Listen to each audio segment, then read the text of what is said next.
Ya kita makin tahu cara kerja otak kita seperti apa, bagaimana merespon yang namanya informasi. Sekali lagi ya bahwa kita cemas tentang yang namanya perkembangan nanti kalau AI, ya tadi itu.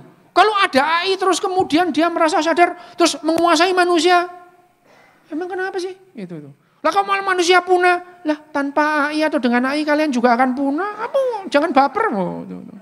Lah manusia ini dulu pernah nggak ada, kalau suatu saat nggak ada ya nggak apa-apa gitu. Lah kita harus apa? Mempertahankan spesies. Alah, ngadi-ngadi loh gitu ya. Ya bahwa yang namanya kecerdasan individu itu adalah bagaimana kita mempertahankan hidup selama yang dimungkinkan. Tuh, itu adalah kecerdasan individu. Tapi kecerdasan spesies, bagaimana satu spesies itu bisa bertahan selama mungkin dalam panggung kehidupan. Tapi sekali lagi itu bukan hasil kerja individu, tapi hasil kerja kolektif dari spesies itu. Sekarang kita menjadi 8 miliar. Ya. Kita adalah binatang paling melimpah di muka bumi. Binatang besar ya, tetap kalah sama binatang besar, tetap kalah sama yang namanya ikan. Ikan itu lebih banyak itu ya. Kalah sama serangga, kalah kita. Tapi binatang yang paling melimpah biomasanya, ini manusia. Kita hanya dikalahkan oleh binatang-binatang yang kita piara. Wedus, sapi gitu ya. Kita bersaing aja itu. Nah tapi kita adalah kesuksesan ekologis. Manusia ini kesuksesan ekologis. Tapi cepat atau lambat manusia juga akan punah itu. Jadi ya jangan baper lah. Kalau misalkan AI nanti itu memicu kepunahan manusia, ya kepunahan massal itu pemicunya banyak itu. 650 juta tahun yang lalu, kepunahan massal pertama dipicu ada bakteri cyanobacter yang melepaskan oksigen terlalu banyak di atmosfer. Sehingga dari 10% menjadi 21% seperti sekarang. Lalu kalau enggak ada itu kan kita enggak ada sekarang. Ya. Di akhir zaman Triasik itu, bumi ini hujan 2 juta tahun gak berhenti-berhenti. Kalian gak bisa umbah-umbah, beneran. Yang jemur gak iso lah gitu ya. Dan itu memicu kepunahan massal ketiga. Kepunahan massal itu terjadi berulang-ulang. Tanpa ada manusia itu juga ada punah massal gitu. Jadi mudah-mudahan ya dengan ngobrol begini kita mengurangi kebaperan itu. Baper boleh tapi ya baper itu boleh tapi ya jangan keterlaluan. Nah tersiksa itu. Saya rasa begini saja pemicu kan kita mau diskusi nggak sih? Oke, ya udah kita diskusi ya. Itu tadi teaser. Apa teaser itu? Pemicu. Ya, oke. Loh, ada moderatornya enggak? Kalau enggak langsung aja. Ya, Mas. Mas. Ya, Mas. Boleh Mas, tanya apa Mas? Boleh.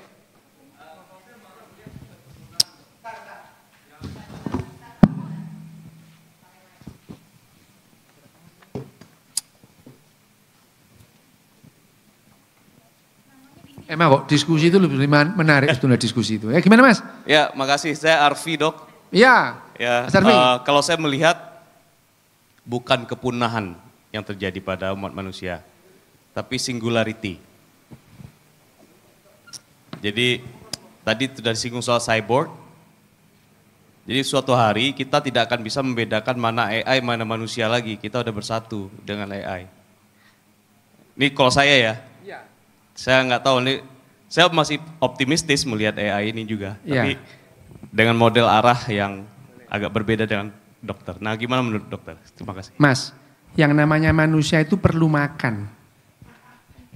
Ya, kalau suatu saat sampean nggak perlu makan, ya berarti sampean bukan manusia. Gini loh, sebentar. Saya itu sebagai manusia, saya perlu makan.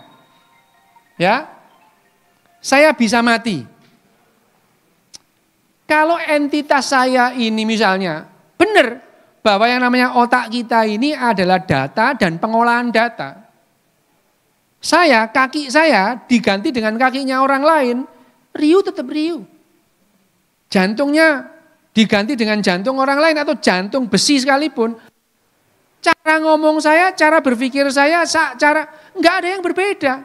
Lever saya diganti, misalkan lever saya rusak, saya ke Cina diganti punyanya orang Sichuan sana, loh riuh ya tetap riuh. Enggak terus nihoma, enggak. Tetap itu. Tapi kalau otak saya diganti otaknya wedus, ngembek saya. Ya. Oke. Kalau yang namanya otak ini, jantung, paru, ginjal kita itu bekerja untuk mendukung supaya otak kita tetap ada. Sehingga saya tetap ada. Ya. Tapi sekalipun tubuh saya ini ada, kalau saya itu mati batang otak, saya sudah enggak ada. Loh itu banyak di rumah sakit itu orang mati batang otak itu. Ya, dia masih hidup. Jantungnya berdetak, levernya kalau diperiksa darahnya juga normal. Tapi dia udah enggak ada, otaknya udah enggak mati. Mati batang otak atau brain dead. Nah, kalau misalnya otak saya ini isinya adalah data dan pengolahan data. Ada huge data, ada data banyak di situ. Terus kemudian ada yang namanya operating system, yang setiap orang operating systemnya beda. Ada yang namanya aplikasi, ratusan ribu aplikasi tumpang tindih. Kalau seandainya data dan pengolahan data bisa dipetakan persis. Terus saya masukkan ke sini, saya upload di sini. Saya perlu jantung saya enggak? Untuk tetap ada? Enggak. Saya ada di sini. Hanya perlu 3 watt 1 bulan. Duh, 3 watt itu juga kalori. Ya. Saya tetap ada. Pertanyaannya, apa saya manusia? Duduk le kon handphone. Lu enggak apa-apa, saya tetap ada. Kan enggak enak. Cari sopo enggak enak. Sekarang saya tanya. Sampean ya. Sampean kalau tidak dipotong kelingking sampean mati. Milih mana? Dipotong apa enggak? Potong. Kelingking. Sekarang dicambah. Kelingking dan jempol harus dipotong untuk tetap hidup. Milih mana? Sampai batas mana boleh saya potong supaya sampean tetap hidup? Tuh kan? Jadi sebetulnya kita nggak peduli dengan manusia ini. Yang kita pedulikan diri kita sendiri. Benar nggak? Yang nggak ada bentuk nggak apa-apa. Jadi genderuwo. Misalnya, loh. Aku ini nggak guyon. Misalnya, kalau ini diupload di sini. Saya ada di dalam sini. Kalau saya upload di cloud, saya ada di mana? Ada di mana-mana bergentayangan. Kayak Tuhan. Loh, transenden. Ada di mana-mana itu. Ya, dan punya potensi untuk immortal. Enggak mati kita itu. Pertanyaannya, manusianya kemana? Udah habis. Meskipun sampean tetap ada, manusia itu bisa punah itu.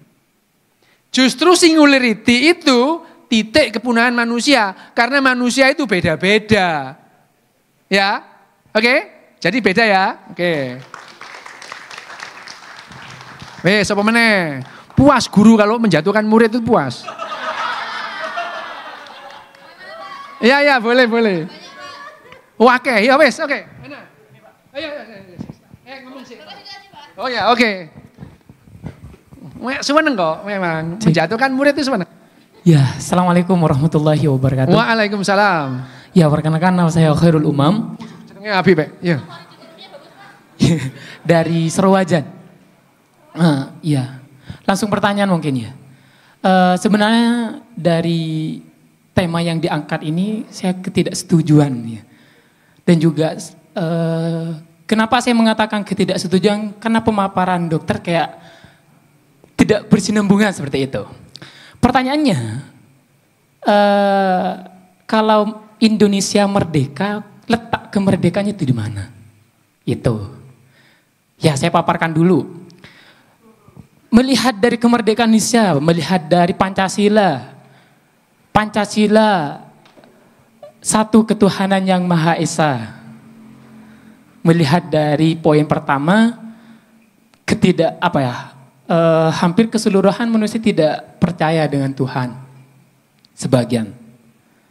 Persatuan Indonesia, banyak korupsi di Indonesia? Itu pertanyaan pertama. Yang kedua,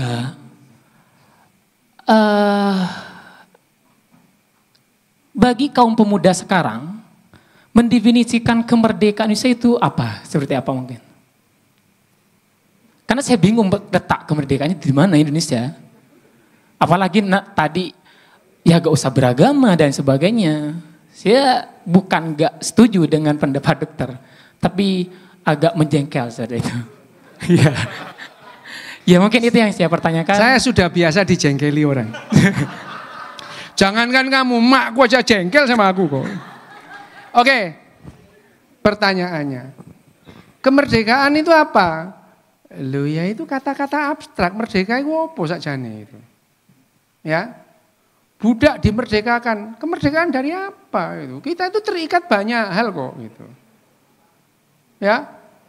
Kemerdekaan, apakah setelah Indonesia merdeka rakyatnya lebih makmur? Enggak ya. No. Lo beneran ini. Banyak yang ternyata kita tidak bisa memanage barang yang sudah ada. Tram di Surabaya tutup. Ya. Setengah abad lebih tram itu di Surabaya itu untung kok itu. Indonesia merdeka malah tutup gitu. Tram di Jakarta tutup, rusak itu. Enggak bisa memanage gitu. Merdeka, iya. Merdeka dari siapa? Ya, termerdeka itu mereka hanya sama dengan Declaration of Independence itu. Amerika menyatakan merdeka. Merdeka dari mana itu? Dari enggak juga itu. Dari Perancis, ya dibela Perancis itu. Kemerdekaan, perang kemerdekaan itu. Amerika merdeka itu tidak lantas serta-merta seperti gede ini. Mereka juga pernah perang sipil gitu. Ya disebut merdeka itu terbentuknya negara Amerika. Yang namanya Indonesia merdeka terbentuknya negara Indonesia itu. Apa kita merdeka? Ya enggak juga, bung besar kita ini melawan pemerintahan diasingkan 3 bulan. Coba kamu sekarang melawan pemerintah 20 tahun. Coba kalau berani itu. Loh, terus apa gitu? Loh ya enggak apa-apa. Karena hukum positifnya seperti itu. Korupsi. Loh kamu kira kalau sudah persatuan Indonesia enggak kenal korupsi? Kenal. Ketuhanan yang Maha Esa. Loh, itu adalah dasar negara, bukan dasarnya manusianya. Sekali lagi, ketuhanan yang Maha Esa itu adalah dasar negara, bukan orangnya. Loh gimana sih? Ya itu. Loh, keyakinan orang itu dijamin enggak oleh konstitusi? Dijamin. Jadi kalau kamu yakin ada genderuwo, ya terserah kamu itu. Enggak apa-apa gitu. Tapi itu adalah dasar negara, bukan dasar orang. Loh gitu loh ya, gitu. Korupsi. Lah kamu kira yang namanya dasar negara bisa mencegah korupsi? Loh gak bisa itu. Ya, itu. Jengkel, ya bagus kamu jengkel. Ya. Loh bagus kamu jengkel ini. Kenapa? Kamu protes itu ya. Misalkan, untung aja kamu nggak bilang gini, saya resah dengan negara ini. Kalau kamu bilang itu, kok niku sopo, kok resah sama negara itu loh.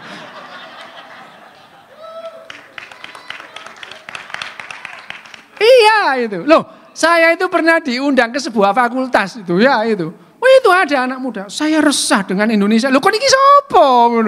Ya itu.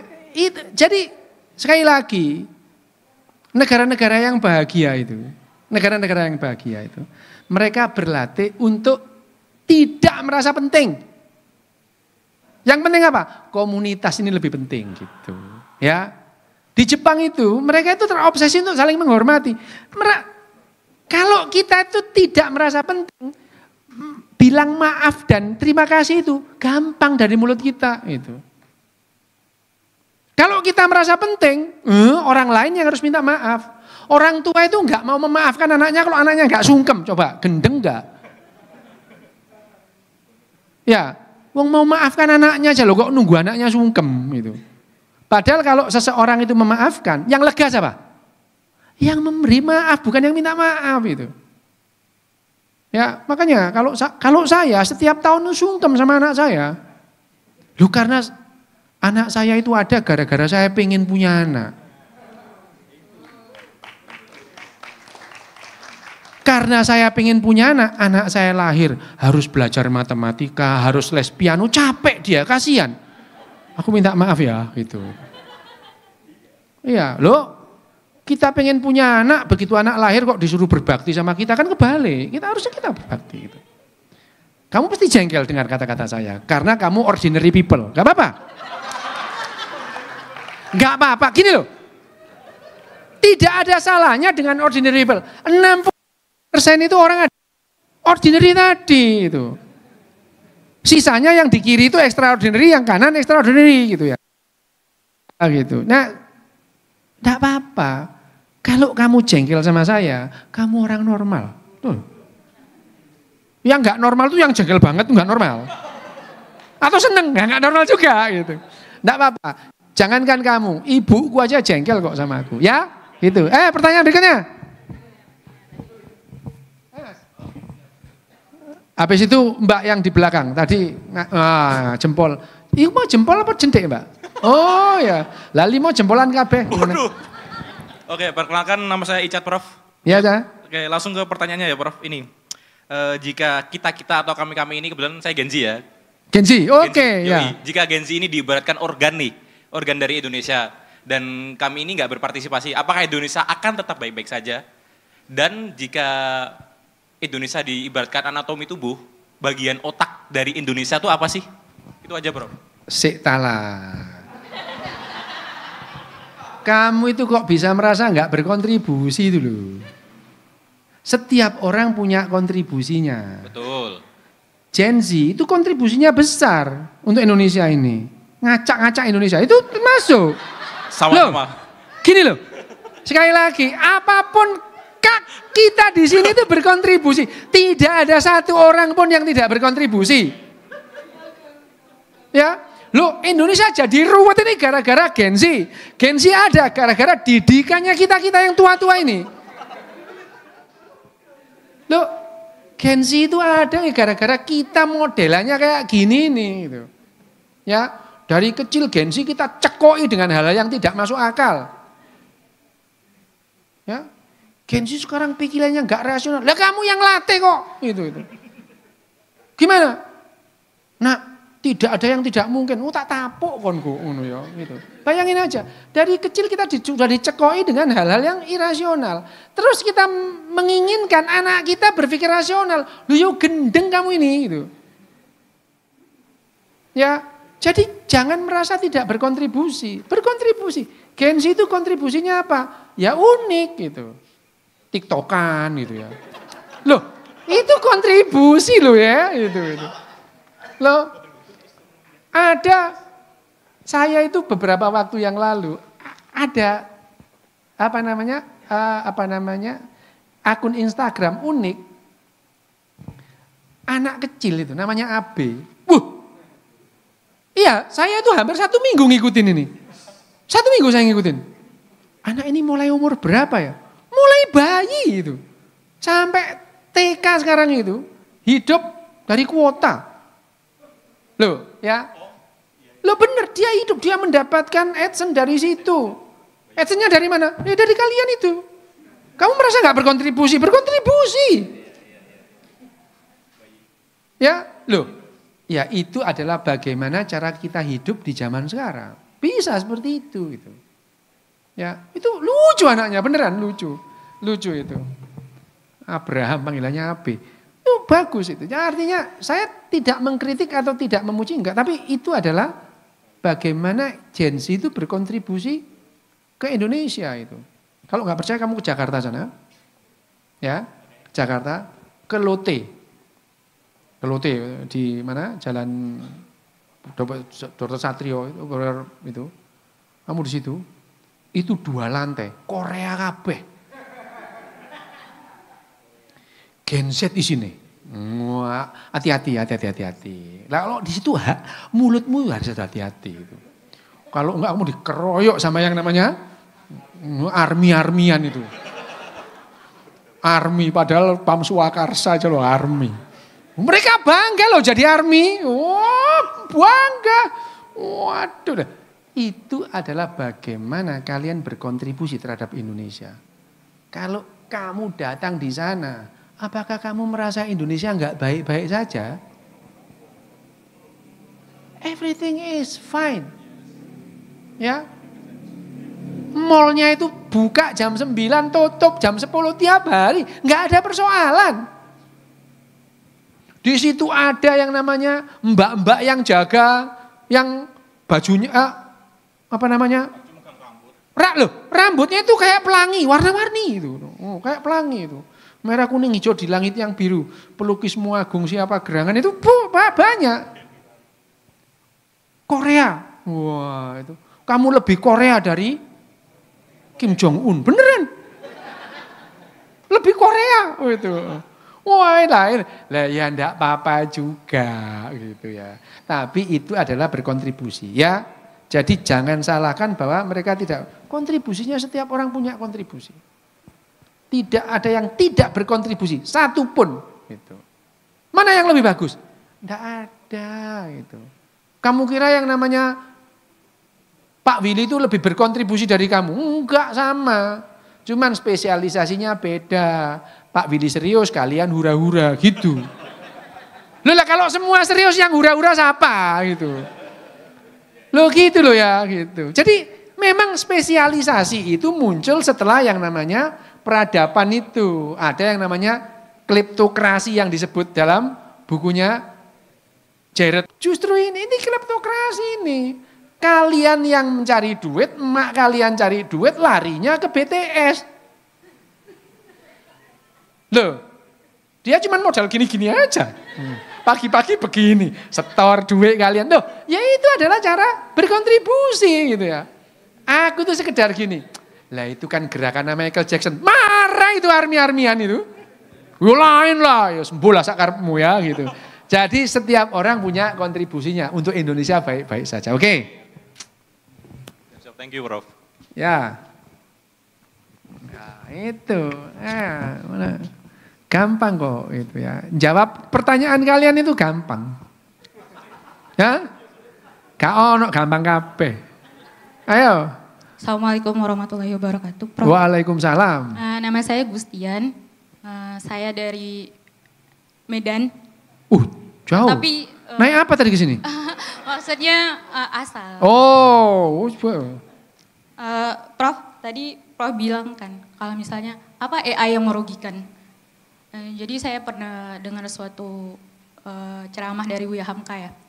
Di mana beliau mengatakan kita setiap pagi itu orang Islam berdoa ilmu yang bermanfaat. Tapi kalau ada orang yang menciptakan teknologi untuk membunuh misalnya bom nuklir, itu kan juga teknologi. Itu kan emang gak bermanfaat sama sekali. Itu menghancurkan human life. Gitu. Terus toh kita pasti mati juga. Iya emang kita pasti mati. Tapi bagaimana cara kita mati? Itu lebih penting. Apakah kita mati membela kebenaran atau enggak? Gitu. Terus, sangar kon Mbak iki. Suangar. Koyok kuburan 40 dino. Ya terus Mbak. Gak ngerti bahasa Jawa. Oh iya enggak apa-apa. Jadi kalau Prof ngomong apa tadi saya nggak ngerti. Iya, oke. Ya, Prof. Iya, nanti tak jelasin. Iya, saya tunggu. Jadi itu misalnya, terus apalagi kalau hidup kita cuman kalori-kalori aja, cari kalori aja, mending mati aja. Karena hidup juga nggak seru-seru banget kan. Oh iya. Temen juga ada yang berkhianat, menikah juga selingkuh. Hidup tuh nggak seru-seru banget sebenarnya. Ya nggak? Emang Siapa yang ketampar? Siapa yang ketampar? Kayaknya semua deh. Iya, maksudnya kan hidup bukan cuman kalori-kalori aja, bukan materi-materi aja gitu loh. Kita harus mempertahankan gitu human life. Bagaimana cara orang Palestina mati, kita di jalur yang benar enggak? Kita bela enggak? Jangan dibandingin sama TBC tadi. Gitu loh, Prof. Bukan matinya, kita pasti mati, tapi bagaimana kita menghargai human life. Yeah. Kalau misalnya, perang kan juga menghidupkan ekonomi gitu tadi. Ya kalau Prof Ryu mati juga menghidupkan ekonomi kan. Memang. Tukang keranda dapat uang, tukang gali kubur dapat uang gitu kan. Tapi bagaimana cara Prof mati itu penting. Apakah kita membiarkan seorang dokter yang cerdas untuk mati? Konyol. Gitu. Oke. Iya kan? Benar kan? Bagaimana dokter mati itu pasti menjadi pertimbangan. Betul. Gitu. Ya kalau cuman nyawa-nyawa aja enggak, tapi kami menghargai kecerdasan otak Prof gitu loh. Oke. Enggak membiarkan. Sudah saya jawab, mau saya jawab? Iya. Oke, saya jawab. Gitu, thank you. Oke, saya jawab. Saya nggak mau mati konyol, makanya saya menjauhi perang. Saya menjauhi perang. Bahkan saya setuju dengan Harari, kalau ada dua pilihan, kamu mencari keadilan atau perdamaian, pilihlah perdamaian, karena itu lebih murah. Kamu nggak setuju nggak apa-apa, tapi ya itu pilihanku, mencari perdamaian, alih-alih mencari keadilan. Loh nggak apa-apa. Kenapa? Karena aku nggak mau mati konyol. Ya, loh pilihan memang. Untuk mencari keadilan atau perdamaian. Yuval Harari memberi nasihat, Yuval Harari, kalau kamu dipilih, ada pilihan mencari perdamaian atau keadilan, pilihlah perdamaian, karena harganya lebih murah. Yang disebut tadi Palestina, itu karena dalam rangka mencari keadilan, bukan mencari perdamaian. Kalau mencari perdamaian, sudah damai dari dulu mereka. Nah, saya nggak mau mati konyol, makanya saya nggak mau ke sana. Kalau ingin mempertahankan Palestina, lah ya monggo silakan berangkat. Kalau perlu tak sponsori. Loh, nggak apa-apa. Saya menghargai kalau ada orang loh, itu adalah nilai yang dia pegang. Saya tidak pernah menyalahkan nilai yang dipegang orang. Enggak. Enggak apa-apa, asal mau menerima konsekuensinya. Enggak apa-apa itu. Saya juga tidak mengatakan Jepang lebih bagus dari Mesir, enggak. Saya tidak pernah mengatakan kita lebih bagus dari Afghanistan, enggak, cuma beda aja. Bahwa kita hidup perlu kalori, emang dari sononya begitu. Kalau enggak ada kalori, matilah kita. Bahwa perang itu rebutan kalori. Rebutan sumber daya itu. Itu disampaikan di bukunya itu tadi, itu ya itu. Saya menyampaikan, saya setuju dengan tiga-tiganya. Ya, saya nggak menyalahkan Yuval Noah Harari, saya tidak menyalahkan Jared Diamond, enggak. Mereka melihat dari sudut pandang yang berbeda gitu. Apa kita perlu mempertahankan kehidupan? Dokter itu Mbak, ya, dokter itu kalau bisa mempertahankan kehidupan 1 jam, ditunda 1 jam, ditunda 1 jam.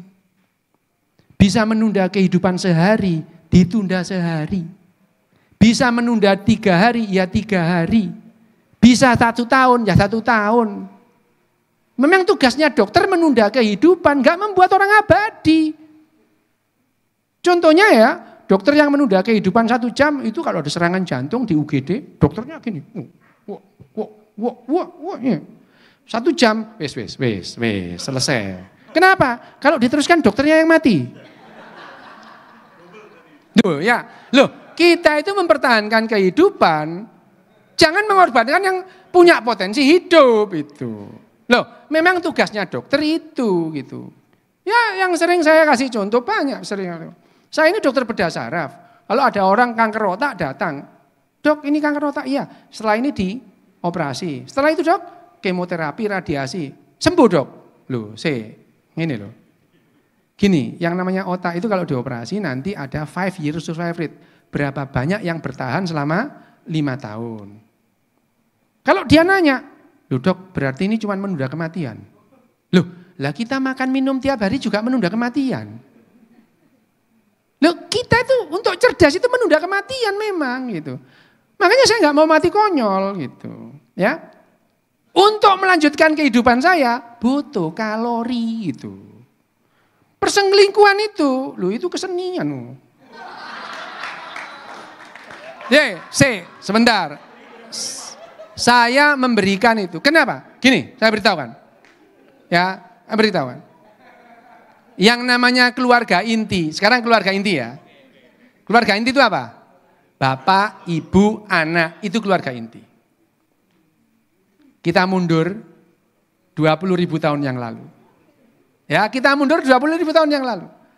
Keluarga inti itu apa? 2 atau 3 ibu, 5 atau 7 bapak, dan anak-anaknya. Itu keluarga inti. Nenek moyang kita. Poliandri.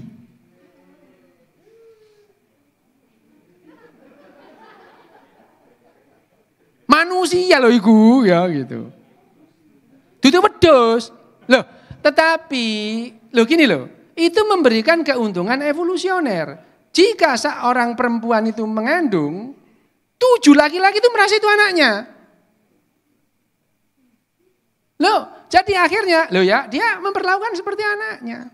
Itu bukan hanya manusia, harimau juga gitu. Harimau yang sudah disetubui oleh cowok, dia mendatangi cowok-cowok yang lain supaya nanti itu merasa itu anaknya gitu.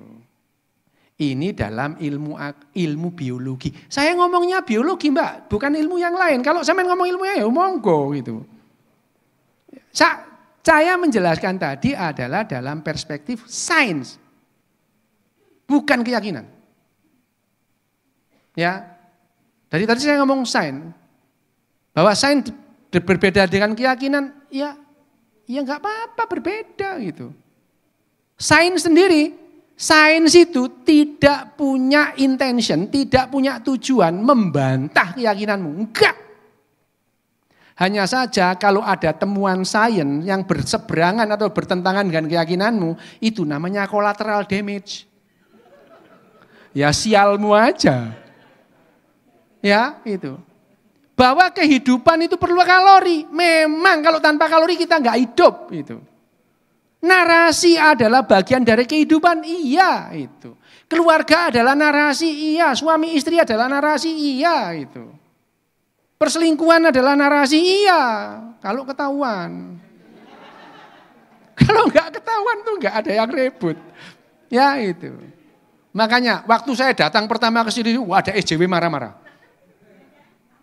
Ada SJW marah-marah gitu. Gara-gara saya guyon aja gitu. Waktu itu guyon. Kita itu sebaiknya supaya menjaga keutuhan rumah tangga itu berpegang pada nasihatnya Ki Ronggo Warsito. Eling lan waspada. Eling lek wis duwe bojo waspada aja sampai konangan gitu. Ada yang marah loh, ini guyon loh ya gitu. Ya ingat kalau sudah punya suami istri waspada jangan sampai ketahuan gitu. Tapi kalau ketahuan jangan ngaku gitu. Kalau ngaku waduh kamu ini adalah narasi gitu. Perselingkuhan itu adalah narasi. Bagaimana mungkin ya yang namanya nenek moyang kita itu disebut selingkuh? Ya nggak bisa gitu. Lah perselingkuhan itu kan setelah ada yang namanya peradaban, ada hukum. Kamu punyaku, nggak boleh sama orang lain gitu. Ya, yang biasa begitu itu pemimpin-pemimpin suku. Dia punya 4, punya 5 gitu ya. Yang lain-lain nggak boleh gitu. Ini adalah hak milikku gitu. Loh itu juga narasi. Bahwa narasi itu adalah bagian dari kehidupan kita. Iya itu. Ya, bahwa kita perlu mempertahankan kehidupan, memang lebih baik begitu. Seperti tugasnya dokter. Tugasnya dokter itu.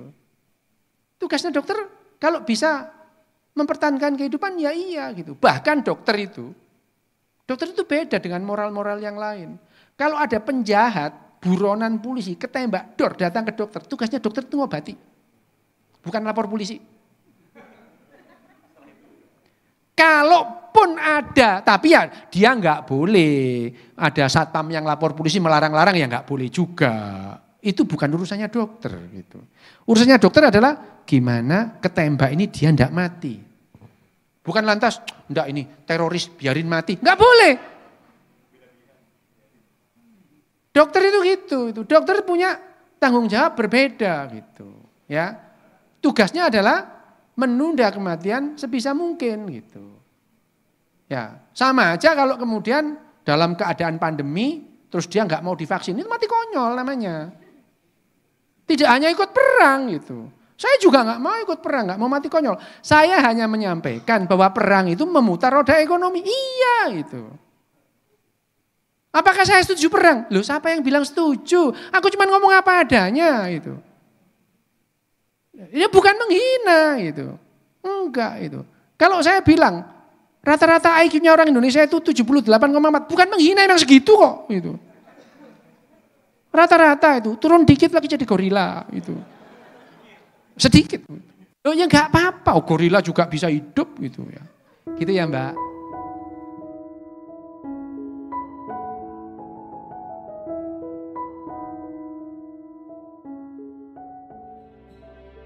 Buku Homo Deus Bab 3, Homo Sapiens Kehilangan Kendali. Bagian 9, Pemisahan Besar. Karya Yuval Noah Harari, dinarasikan ulang oleh Jendela Ilmu. Halaman-halaman terdahulu membawa kita pada satu tur singkat penemuan-penemuan saintifik mutakhir yang melemahkan filosofi liberal. Kini saatnya menelusuri dampak-dampak praktis dari penemuan ini. Kaum liberal berpegang teguh pada pasar bebas dan pemilihan umum demokratis karena mereka percaya bahwa setiap manusia adalah individu yang punya nilai unik, yang pilihan-pilihan bebasnya menjadi sumber otoritas tertinggi. Dalam abad ke-21, 3 perkembangan praktis bisa membuat keyakinan itu menjadi usang. Manusia akan kehilangan kegunaan ekonomi dan militernya. Karena itu sistem ekonomi dan politik akan berhenti menempelkan nilai tinggi pada mereka. Sistem akan terus menemukan nilai pada manusia secara kolektif, tetapi tidak pada individu-individu unik. Sistem masih akan menemukan nilai pada individu-individu unik tertentu. Tetapi ini semua akan menjadi elit baru manusia super yang sudah terbarukan, bukan massa populasi. Mari menelusuri ketiga ancaman itu secara terperinci. Pertama, bahwa perkembangan teknologi akan membuat manusia secara ekonomi dan militer tidak berguna, tidak akan membuktikan bahwa liberalisme salah pada level filosofis, tetapi dalam praktik akan sulit melihat bagaimana demokrasi, pasar bebas, dan institusi liberal bisa bertahan menghadapi pukulan semacam itu. Lagi pula, liberalisme memang tidak menjadi ideologi dominan hanya karena argumentasi filosofisnya paling valid. Liberalisme berhasil karena memang ada manfaat besar politik, ekonomi, dan militer dari menanamkan nilai itu pada setiap manusia. Di medan pertempuran massal dari perang-perang industri modern, setiap manusia punya arti. Ada nilai pada setiap pasang tangan yang bisa memegang senapan atau menarik picu. Pada musim semi 1793, Istana Kerajaan Eropa mengirim angkatan perang untuk menahan revolusi Prancis dalam buayannya. Para penghasut di Paris bereaksi dengan memproklamasikan levée-en-masse, wajib militer massal, dan melancarkan perang total pertama. Pada 23 Agustus, Konvensi Nasional mengeluarkan keputusan bahwa, mulai saat ini sampai saat para musuh tersingkir dari tanah Republik, seluruh rakyat Prancis berada dalam kesiapan permanen bertugas di angkatan perang. Kaum lelaki muda akan bertempur, lelaki menikah akan mengumpulkan dan mengangkut senjata, perempuan akan membuat tenda dan pakaian dan akan bertugas di rumah sakit, anak-anak akan mengubah perca menjadi kain. Orang-orang sepuh akan hadir di lapangan publik untuk membangkitkan semangat para pejuang dan menyerukan kebencian kepada para raja dan menyerukan kesatuan Republik. Satu dekret ini memberi gambaran menarik tentang dokumen paling terkenal revolusi Prancis, Deklarasi Hak-Hak Manusia dan Warga. Negara, yang mengakui bahwa seluruh warga negara memiliki nilai setara dan hak-hak politik yang setara. Apakah kebetulan bahwa hak-hak universal diproklamasikan tepat di simpang jalan sejarah ketika wajib militer universal itu didekretkan? Meskipun para sarjana mungkin berdebat kusir tentang hubungan sesungguhnya antara keduanya, dalam 2 abad kemudian argumentasi umum dalam membela demokrasi menjelaskan bahwa memberi hak-hak politik kepada warga negara adalah baik karena tentara dan pekerja negara-negara demokrasi berkinerja lebih baik dibandingkan di bawah kediktatoran. Diakini bahwa memberi hak-hak politik pada rakyat bisa meningkatkan motivasi dan inisiatif mereka, yang berguna baik di medan tempur maupun di pabrik.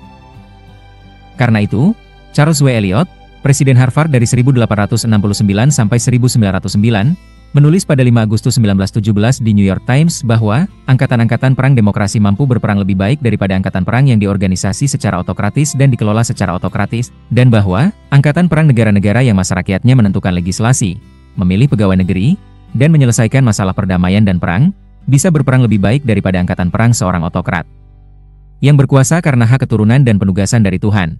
Dua pemikiran serupa itu mendukung pemerdekaan perempuan saat menjelang Perang Dunai pertama. Menyadari vitalnya peran perempuan dalam perang industrial habis-habisan, beberapa negara melihat perlunya memberi perempuan hak-hak politik pada masa damai. Maka pada tahun 1918, Presiden Woodrow Wilson menjadi pendukung hak pilih perempuan, dengan menjelaskan kepada Senat Amerika Serikat bahwa Perang Dunia Pertama tidak mungkin bisa dijalankan, baik oleh negara lain maupun Amerika, tanpa jasa-jasa kaum perempuan, jasa yang didharmabaktikan pada setiap bidang. Tidak hanya di bidang-bidang kerja yang kita terbiasa memandang sebagai tempat mereka bekerja, tetapi dimanapun kaum lelaki bekerja dan pada rok-rok yang mereka kenakan, juga pada titik-titik pertempuran itu sendiri. Kita tidak hanya tidak dipercaya, tetapi memang pantas tidak dipercaya jika tidak memerdekakan mereka dengan pemerdekaan sepenuh-penuhnya. Meskipun demikian, pada abad ke-21, mayoritas lelaki maupun perempuan bisa kehilangan nilai militer dan ekonomis mereka. Sudah lewat masa wajib militer ala kedua perang dunia itu. Angkatan perang yang paling maju bertumpu pada teknologi yang jauh lebih canggih. Bukan pengumpan meriam tanpa batas, negara-negara kini hanya membutuhkan tentara yang sangat terlatih dalam jumlah kecil. Bahkan jumlah yang lebih kecil berupa pasukan tempur khusus dan segelintir ahli yang tahu bagaimana memproduksi serta menggunakan teknologi canggih. Pasukan high-tech yang diawaki, drone-drone tanpa pilot dan cacing-cacing cyber menggantikan kedudukan angkatan perang massal abad ke-20, dan para jenderal melimpahkan semakin banyak dan semakin banyak keputusan pada algoritma. Terlepas dari faktor kesulitan untuk diprediksi dan kerentanan mereka pada rasa takut, kelaparan, dan kelelahan, tentara-tentara berdaging dan berdarah pun kini berpikir dan bergerak dengan semakin tidak bergantung pada skala waktu. Dari masa Nebukadnezar sampai ke masa Saddam Hussein, perang dilancarkan dengan jadwal organik. Diskusi-diskusi berlangsung berjam-jam, pertempuran-pertempuran membutuhkan waktu berhari-hari, dan perang bisa molor sampai bertahun-tahun. Namun, perang cyber bisa berlangsung hanya beberapa menit. Ketika seorang letnan yang berjaga di komando cyber menemukan sesuatu yang aneh sedang terjadi, dia bisa mengangkat telepon untuk menghubungi atasannya, yang langsung memberi peringatan ke Gedung Putih. Sayang, saat Presiden meraih handset merahnya, mereka sudah kalah perang.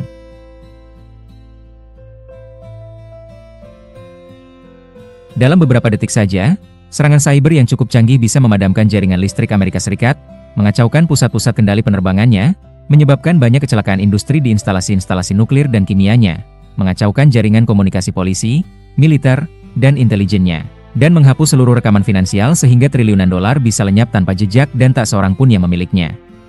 Satu-satunya hal yang bisa membendung histeria publik adalah bahwa, dengan matinya internet, televisi, dan radio, orang tidak akan menyadari magnitude keseluruhan bencana itu. Pada skala yang lebih kecil, katakanlah drone-drone saling bertempur di udara. Satu drone tidak bisa menembak tanpa terlebih dahulu menerima sinyal lampu hijau dari operator manusia di suatu bunker yang jauh. Drone yang satunya otonom sepenuhnya. Menurut Anda, mana drone yang akan menang? Jika pada tahun 2093 si jompo Uni Eropa mengirim drone-drone dan cyborg untuk mengendus revolusi Prancis baru, La Commune de Paris mungkin mengerahkan setiap juru retas, komputer, dan telepon pintar yang tersedia, tetapi sangat sedikit yang dibutuhkan dari sebagian besar manusia, kecuali mungkin sebagai tameng hidup. Ini memperlihatkan bahwa hari ini pun sudah terjadi di banyak konflik asimetris. Mayoritas warga negara hanya difungsikan sebagai tameng hidup untuk persenjataan maju. Sekalipun jika Anda jauh lebih peduli pada keadilan ketimbang kemenangan, Anda mungkin tetap harus memilih untuk mengganti tentara dan pilot dengan robot-robot otonom dan drone-drone. Tentara manusia membunuh, memerkosa, dan menjarah, dan bahkan ketika mereka berusaha mengendalikan diri, mereka semua juga membunuh penduduk sipil tanpa sengaja. Komputer yang diprogram dengan algoritma etis jauh lebih mudah mampu mematuhi seluruh aturan dalam pengadilan kejahatan internasional. Dalam bidang ekonomi juga, kemampuan untuk memegang palu atau menekan tombol menjadi semakin lebih tak berguna ketimbang sebelum-sebelumnya, yang akan membahayakan aliansi penting antara liberalisme dan kapitalisme. Pada abad ke-20, kaum liberal menjelaskan bahwa kita tidak harus memilih antara etika dan ekonomi. Melindungi hak-hak asasi manusia serta kebebasan adalah kewajiban moral sekaligus kunci bagi pertumbuhan ekonomi. Inggris, Prancis, dan Amerika Serikat diyakini makmur karena mereka meliberalkan ekonomi dan masyarakatnya, dan jika Turki, Brasil, atau Cina ingin menjadi setara kemakmurannya, mereka juga harus melakukan hal yang sama. Di banyak kasus, kalau bukan sebagian besar, argumentasi ekonomislah, bukan moral, yang meyakinkan para tiran dan junta untuk meliberalisasi negara. Pada abad ke-21, liberalisme akan menghadapi kesulitan yang semakin besar untuk menjajakan diri. Setelah masa manusia kehilangan nilai ekonomis mereka, akankah argumentasi moral saja cukup untuk melindungi hak-hak asasi manusia dan kebebasan? Akankah para elit pemerintahan terus menghargai setiap makhluk manusia ketika tidak ada dividen ekonomi yang diberikannya? Pada masa lalu, ada banyak hal yang hanya bisa dilakukan oleh manusia. Namun, sekarang robot dan komputer semakin pintar dan bisa segera mengungguli manusia dalam sebagian besar pekerjaan. Benar, komputer berfungsi secara sangat berbeda dari manusia, dan tampaknya tidak mungkin bahwa komputer akan menjadi seperti manusia dalam waktu segera. Terutama sekali, tampaknya komputer tidak akan segera memiliki kesadaran dan mulai mengalami emosi dan sensasi. Selama setengah abad terakhir sudah banyak sekali kemajuan dalam kecerdasan komputer, tetapi masih benar-benar nol dalam hal kesadaran. Sejauh yang kita tahu, komputer pada tahun 2016 tidak lebih sadar dari prototipe pada tahun 1950-an. Meskipun demikian, kita sudah ditubir revolusi amat penting. Manusia sedang dalam bahaya kehilangan nilai ekonomi mereka karena inteligensia akan terpisah dari kesadaran. Sampai hari ini, kecerdasan tinggi selalu berjalan seiring dengan kemajuan kesadaran. Hanya makhluk-makhluk sadar yang bisa melakukan tugas yang membutuhkan banyak kecerdasan, seperti bermain catur, menyetir mobil, mendiagnosis pasien, atau mengidentifikasi teroris. Namun, kita sekarang sedang mengembangkan jenis-jenis baru kecerdasan non-kesadaran yang bisa menjalankan tugas-tugas semacam itu jauh lebih bagus dari manusia. Karena semua tugas ini berbasis pengenalan pola, dan algoritma non-kesadaran mungkin segera mengungguli kesadaran manusia dalam mengenali pola-pola. Film-film fiksi sains umumnya berasumsi bahwa dalam rangka menandingi dan mengungguli kecerdasan manusia, komputer harus mengembangkan kesadaran. Namun, sains real menunjukkan cerita yang berbeda. Mungkin ada beberapa cara alternatif yang mengarah ke superinteligensia, hanya sedikit yang lolos menyeberangi selat kesadaran. Selama jutaan tahun, evolusi organik berlayar dengan sangat lambat mengarungi rute kesadaran. Evolusi komputer-komputer inorganik mungkin bisa sepenuhnya meminta selat-selat sempit ini sehingga dapat memetakan jalur yang berbeda dan jauh lebih cepat menuju superinteligensia. Ini memunculkan sebuah pertanyaan baru, mana dari keduanya yang benar-benar penting, kecerdasan atau kesadaran? Sepanjang keduanya berseiringan, memperdebatkan nilai mereka hanya menjadi masa lalu yang menyenangkan bagi para filsuf. Namun, pada abad ke-21 ini menjadi isu politik dan ekonomi yang semakin urgen. Dan, menyenangkan untuk tahu bahwa, paling tidak bagi militer dan korporasi, jawabannya tegas, kecerdasan adalah wajib, sedangkan kesadaran opsional. Militer dan korporasi tidak bisa berfungsi tanpa agen-agen yang cerdas, tetapi mereka tidak membutuhkan kesadaran serta pengalaman-pengalaman subjektif. Pengalaman sadar dari pengemudi taksi berdaging berdarah jelas jauh lebih kaya dibandingkan mobil yang bisa menyetir sendiri, yang tak bisa merasakan apapun. Pengemudi taksi bisa menikmati musik sambil menyusuri jalan-jalan sibuk di Seoul. Pikirannya mungkin mengembang dalam takjub saat menatap ke atas menyaksikan bintang-bintang dan merenungkan misteri alam semesta. Matanya mungkin berurai air mata bahagia saat melihat bayi perempuannya pertama kali melangkahkan kaki. Namun, sistem tidak membutuhkan itu semua dari seorang pengemudi taksi. Yang dibutuhkan hanyalah membawa penumpang dari titik A ke titik B secepat, seaman, dan semurah mungkin. Dan, mobil otonom akan segera mampu melakukan itu jauh lebih baik dari seorang manusia pengemudi, sekalipun ia tidak bisa menikmati musik atau terpesona pada keajaiban eksistensi. Kita harus mengingatkan diri sendiri pada nasib kuda-kuda saat revolusi industri. Seekor kuda peternakan biasa bisa mengendus, mencintai, mengenali wajah, melompati pagar, dan melakukan ribuan hal lain jauh lebih baik ketimbang mobil Ford Model T atau Lamborghini yang harganya $1.000.000. Namun, tetap saja mobil-mobil itu menggantikan kuda-kuda karena keunggulan dalam hanya sedikit saja tugas benar-benar dibutuhkan oleh sistem. Pengemudi taksi sangat mungkin akan mengalami nasib seperti kuda. Malah, jika kita melarang manusia menyetir tidak hanya taksi, tetapi semua kendaraan sekaligus, dan memberi algoritma komputer monopoli atas lalu lintas jalan raya, kita bisa menghubungkan semua kendaraan pada satu jaringan tunggal. Sehingga, kecelakaan mobil menjadi semakin berkurang. Pada bulan Agustus 2015, salah satu dari mobil-mobil eksperimen setir mandiri Google mengalami kecelakaan. Saat mendekati persimpangan dan mendeteksi pejalan kaki yang ingin menyeberang, mobil itu mengaktifkan remnya.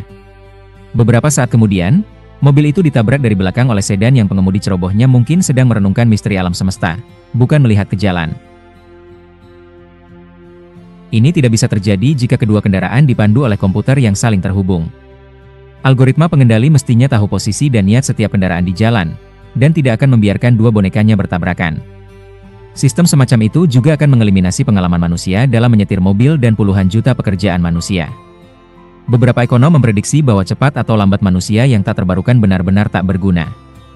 Robot dan printer 3D sudah menggantikan para pekerja pada pekerjaan-pekerjaan manual seperti manufaktur baju, sementara algoritma yang sangat pintar akan mengerjakan hal yang sama pada korporasi-korporasi kerah putih. Pegawai bank dan agen-agen perjalanan, yang belum lama berselang tampaknya selamat dari otomatisasi, sudah menjadi spesies yang terancam. Berapa banyak biro perjalanan yang kita butuhkan ketika kita bisa menggunakan telepon pintar untuk membeli tiket pesawat dari algoritma? Para pialang bursa saham juga dalam bahaya. Sebagian besar perdagangan finansial hari ini sudah dikelola oleh algoritma komputer yang bisa memproses dalam 1 detik lebih banyak data yang bisa dilakukan manusia dalam setahun, dan bisa bereaksi pada data jauh lebih cepat dari yang bisa dipikirkan manusia. Pada 23 April 2013, seorang pertasurya membobol akun Twitter resmi milik kantor berita Associated Press. Pada pukul 13.07, mereka bercuit bahwa Gedung Putih diserang dan Presiden Obama terluka. Algoritma perdagangan yang memonitor berita langsung bereaksi seketika dan mulai menjual saham gila-gilaan. Dow Jones mengalami terjun bebas dan dalam 60 detik kehilangan 150 poin, setara dengan kerugian 136 miliar dolar. Pada pukul 13.10, Associated Press mengklarifikasi bahwa cuitan itu hoax. Algoritma memasang gigi mundur dan pada pukul 13.13 Dow Jones memulihkan hampir seluruh kerugian. 3 tahun sebelumnya, pada 6 Mei 2010, bursa saham New York mengalami guncangan yang lebih hebat. Dalam 5 menit dari pukul 14.42 sampai pukul 14.47, Dow Jones jatuh hingga 1.000 poin, menghanguskan 1 triliun dolar. Bursa kemudian rebound, kembali ke posisi sebelum jatuh dalam waktu hanya sekitar 3 menit. Itulah yang terjadi ketika program komputer super cepat mengelola uang kita.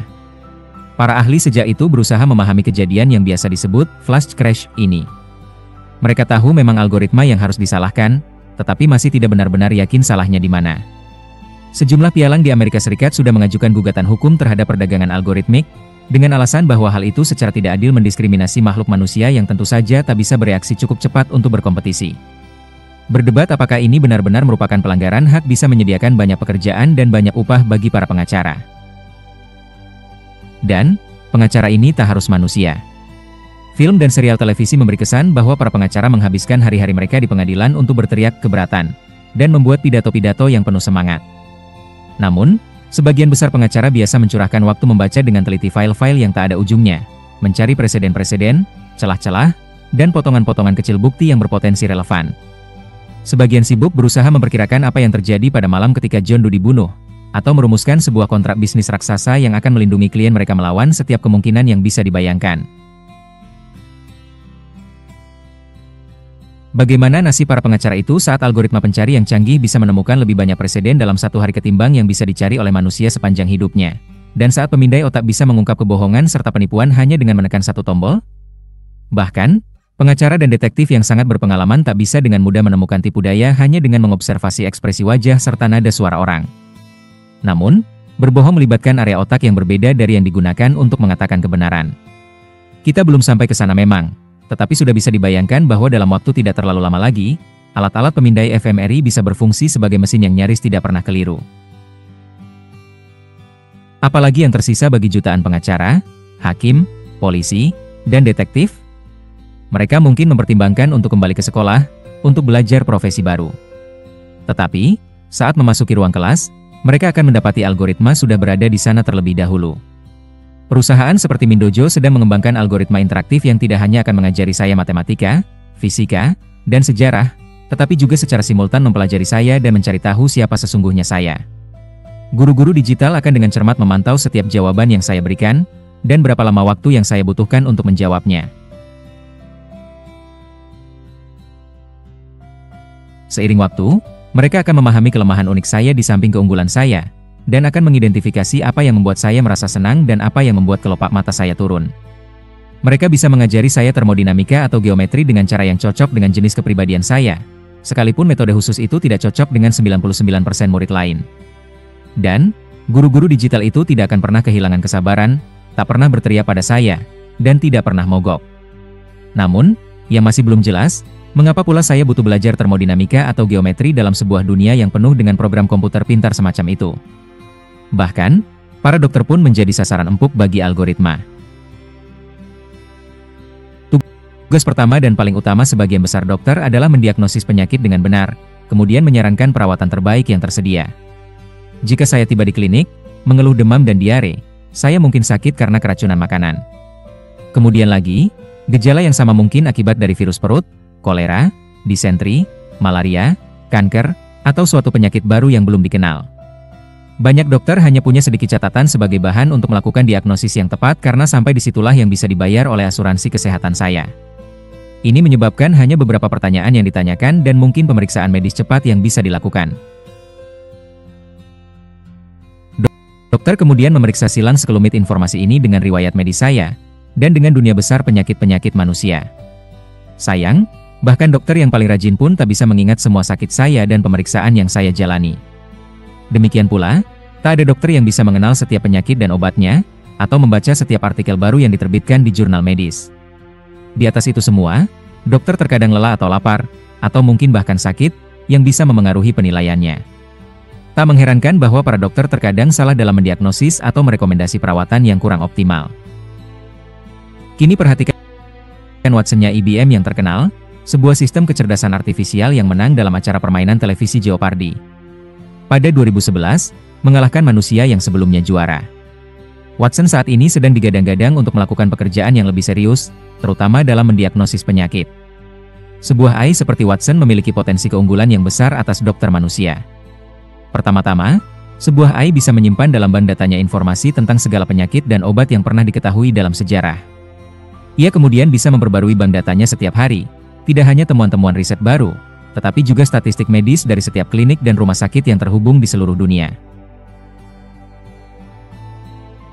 Kedua, Watson akan segera mengenal tidak hanya seluruh gen dan sejarah medis saya hari demi hari, tetapi juga gen dan sejarah medis kedua orang tua saya, saudara-saudara, sepupu-sepupu, tetangga-tetangga, dan teman-teman saya.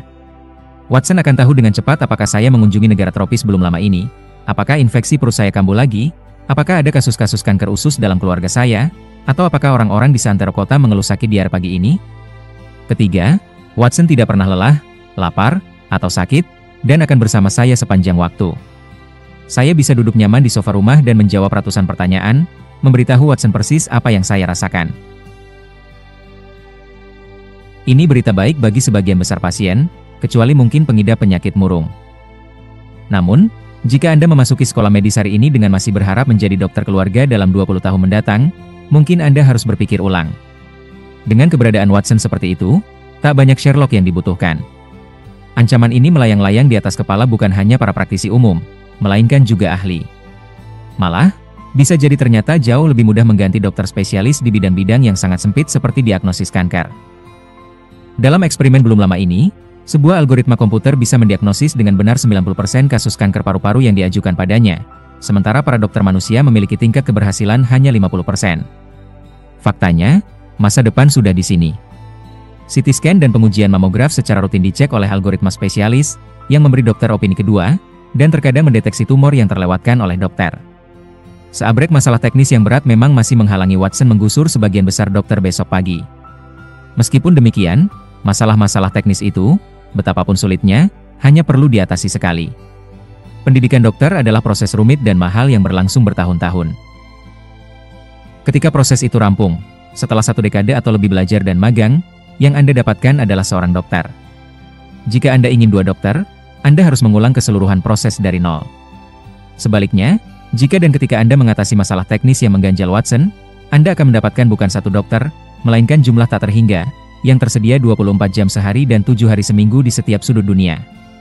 Jadi, sekalipun dibutuhkan biaya $100 miliar untuk membuatnya bisa berfungsi, dalam jangka panjang harga itu jauh lebih murah ketimbang mendidik dokter-dokter manusia. Tentu saja tidak semua dokter manusia akan hilang. Pekerjaan yang membutuhkan level kreativitas lebih tinggi dari diagnosis biasa-biasa saja akan tetap di tangan manusia dalam waktu masih cukup lama. Sebagaimana Angkatan Perang abad ke-21 meningkatkan besarnya pasukan khusus, demikian pula layanan kesehatan masa depan mungkin masih membuka peluang lebih banyak bagi keahlian yang sepadan dengan rangernya Angkatan Darat atau SEAL Angkatan Laut. Meskipun demikian, Sebagaimana Angkatan Darat tak butuh jutaan prajurit, demikian pula layanan kesehatan tak butuh jutaan dokter umum. Apa yang berlaku pada dokter berlaku 2 kali lipat pada ahli farmasi. Pada 2011, sebuah toko farmasi berdiri di San Francisco, yang diawaki satu robot tunggal. Ketika seorang manusia berkunjung, dalam beberapa detik robot menerima semua resep pelanggan. Berikut informasi terperinci tentang dugaan alergi dan apapun obat lain yang sudah dikonsumsi. Dalam tahun pertama operasi, farmasi robot itu melayani 2 juta resep obat, tanpa membuat satupun kesalahan. Rata-rata, ahli farmasi manusia memiliki tingkat kesalahan 1,7% dari semua resep obat. Di Amerika Serikat saja, ini sama dengan lebih dari 50 juta kesalahan resep setiap tahun. Sebagian orang berpendapat bahwa sekalipun bila sebuah algoritma bisa mengungguli dokter dan ahli farmasi dalam aspek teknis profesi mereka, mesin itu tidak akan pernah menggantikan sentuhan manusiawi para dokter dan ahli farmasi. Jika CT menunjukkan Anda mengidap kanker, mana yang Anda pilih? Menerima kabar itu dari mesin yang dingin atau dari dokter manusia yang penuh perhatian pada kondisi emosional Anda? Baiklah, bagaimana dengan menerima kabar dari sebuah mesin yang penuh perhatian, yang menyusun kata-katanya agar sesuai dengan perasaan dan jenis kepribadian Anda? Ingat, organisme adalah algoritma, dan Watson bisa mendeteksi emosi Anda, sama akuratnya dengan kemampuannya mendeteksi tumor Anda. Seorang dokter manusia mengenali keadaan emosi Anda dengan menganalisis tanda-tanda eksternal seperti ekspresi wajah dan nada suara Anda. Watson tidak hanya mampu menganalisis tanda-tanda eksternal semacam itu lebih akurat ketimbang dokter manusia, tetapi ia juga secara simultan mampu menganalisis banyak indikator internal yang biasanya tersembunyi dari mata dan telinga kita. Dengan memantau tekanan darah, aktivitas otak, dan tak terhitung data biometrik lainnya, Watson bisa tahu dengan tepat bagaimana perasaan Anda. Berkat data statistik yang dikumpulkan dari jutaan hubungan sosial sebelumnya, Watson bisa memberitahu Anda dengan tepat apa yang perlu Anda dengarkan dengan nada suara yang tepat. Untuk kecerdasan emosional yang mereka banggakan, makhluk manusia justru sering dikuasai oleh emosi mereka sendiri dan bereaksi secara kontraproduktif. Misalnya, saat menghadapi orang marah mereka mulai berteriak, dan mendengarkan orang yang ketakutan mereka membiarkan kecemasannya sendiri menjadi-jadi. Watson tidak akan pernah tunduk pada godaan-godaan semacam itu. Karena tak memiliki emosi atas dirinya sendiri, mesin itu akan selalu memberi respons yang paling tepat pada keadaan emosional Anda. Ide ini sebagian sudah diimplementasikan oleh sejumlah divisi pelayanan pelanggan, seperti yang dipelopori oleh Matersik Corporation. Matersik mempublikasikan barang dagangannya dengan ungkapan seperti ini. Pernahkah Anda berbicara dengan seseorang dan merasa seakan-akan Anda begitu cocok? Perasaan ajaib yang Anda dapatkan adalah hasil dari koneksi personalitas. Matersik menciptakan perasaan itu setiap hari, di layanan-layanan konsumen di seluruh dunia. Ketika Anda menelepon layanan pelanggan dengan sebuah permintaan atau keluhan, Matersik mengarahkan telepon Anda dengan sebuah algoritma pintar. Pertama, Anda mengutarakan alasan menelepon. Algoritma mendengarkan masalah Anda, menganalisis kata-kata yang Anda gunakan dan nada suara Anda, dan mengurai tidak hanya keadaan emosi saat itu, tetapi juga tipe kepribadian Anda, introvert, ekstrovert, pemberontak, tak mandiri. Berdasarkan informasi ini, algoritma meneruskan telepon Anda ke petugas yang paling cocok dengan kondisi emosi dan kepribadian Anda. Algoritma tahu apakah Anda membutuhkan seseorang yang penuh empati untuk mendengarkan dengan sabar keluhan Anda atau tipe orang saklek yang tanpa basa-basi yang memberi Anda solusi teknis paling cepat. Menemukan pasangan yang baik berarti pelanggan lebih senang dan lebih sedikit membuang waktu serta uang di divisi layanan pelanggan. Golongan tak berguna. Pertanyaan paling penting dalam ekonomi abad ke-21 adalah apa yang harus dilakukan pada orang-orang yang tak berguna. Apa yang akan dilakukan manusia-manusia sadar begitu kita memiliki algoritma tanpa kesadaran yang sangat pintar, yang bisa melakukan hampir semua hal lebih baik? Sepanjang sejarah, pasar kerja terbagi menjadi 3 sektor utama: pertanian, industri dan jasa. Sampai sekitar tahun 1800 mayoritas besar orang bekerja di pertanian dan hanya minoritas kecil yang bekerja di industri, serta jasa. Saat revolusi industri, masyarakat di negara-negara maju meninggalkan ladang dan kawanan mereka. Sebagian besar mulai bekerja di industri, tetapi dalam jumlah yang terus bertambah, mereka juga bekerja di sektor jasa. Dalam beberapa dekade belakangan ini, negara-negara maju mengalami revolusi lain. Setelah pekerjaan industri lenyap, sektor jasa membesar. Pada 2010, hanya 2% orang Amerika yang bekerja di pertanian dan 20% bekerja di industri, sedangkan 78% bekerja sebagai guru, dokter, desainer situs internet, dan sebagainya. Ketika algoritma tanpa pikiran mampu mengajar, mendiagnosis, dan merancang lebih baik dari manusia, Apa yang akan kita lakukan? Ini sama sekali bukan pertanyaan baru. Bahkan, sejak meletupnya revolusi industri, orang takut bahwa mekanisasi bisa menyebabkan pengangguran massal. Ini tidak pernah terjadi karena setelah profesi-profesi lama menjadi usang, profesi-profesi baru muncul, dan selalu ada sesuatu yang bisa dilakukan oleh manusia yang lebih baik daripada mesin. Meskipun demikian, ini bukan hukum alam, dan tak ada jaminan keadaannya akan seperti itu pada masa mendatang. Manusia memiliki dua jenis kemampuan dasar, fisik dan kognitif. Sepanjang mesin bersaing dengan manusia dalam kemampuan fisik, ada tak terhitung pekerjaan kognitif yang bisa dilakukan manusia dengan lebih baik. Jadi, sepanjang mesin mengambil alih pekerjaan-pekerjaan yang murni manual, manusia fokus pada pekerjaan-pekerjaan yang membutuhkan paling tidak kemampuan kognitif. Namun, apa yang terjadi begitu algoritma mengungguli kita dalam mengingat, menganalisis, dan mengenali pola-pola? Ide bahwa manusia akan selalu memiliki kemampuan unik di luar jangkauan algoritma non-kesadaran hanyalah angan-angan penghibur hati. Jawaban ilmiah saat ini pada hayalan tersebut bisa diringkas dalam 3 prinsip sederhana. 1. Organisme adalah algoritma. Setiap binatang, termasuk Homo sapiens, adalah susunan algoritma organik yang dibentuk oleh seleksi alam selama jutaan tahun evolusi. 2. Kalkulasi algoritmik tidak dipengaruhi oleh materi-materi yang darinya kalkulator dibangun. Entah sempoa itu dibuat dari kayu, besi, atau plastik, hasilnya tetap 2 manik-manik ditambah 2 manik-manik sama dengan 4 manik-manik. 3. Karena itu, tidak ada alasan untuk berpikir bahwa algoritma organik bisa melakukan hal-hal yang algoritma non-organik tidak akan pernah mampu replikasi atau lampaui. Sepanjang kalkulasi-kalkulasi tetap valid, apa masalahnya kalau algoritma itu dibuat dari karbon atau silikon? Benar, saat ini ada banyak hal yang bisa dilakukan dengan lebih baik oleh algoritma organik ketimbang algoritma non-organik, dan para ahli sudah berulang-ulang mendeklarasikan bahwa sesuatu akan, selamanya, tetap di luar jangkauan algoritma non-organik. Namun, ternyata bahwa, selamanya, sering berarti tidak lebih dari 1 atau 2 dekade.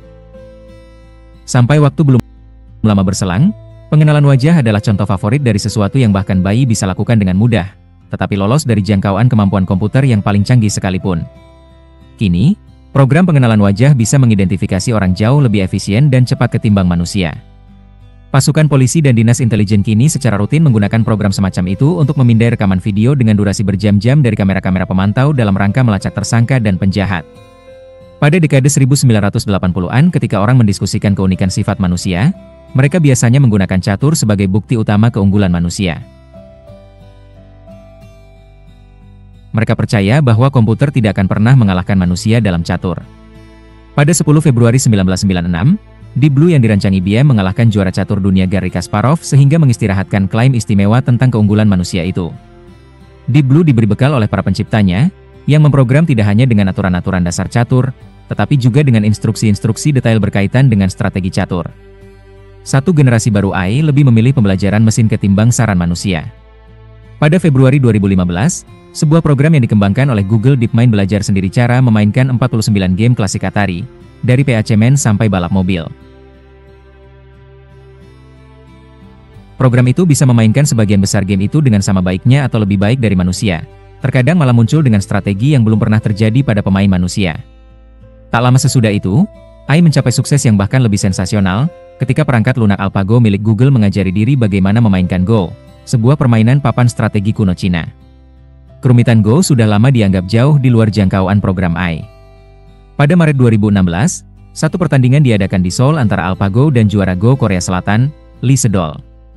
AlphaGo menggulung Lee 4-1 dengan menggunakan langkah-langkah yang tidak lazim dan strategi-strategi orisinal yang mencengangkan para ahli.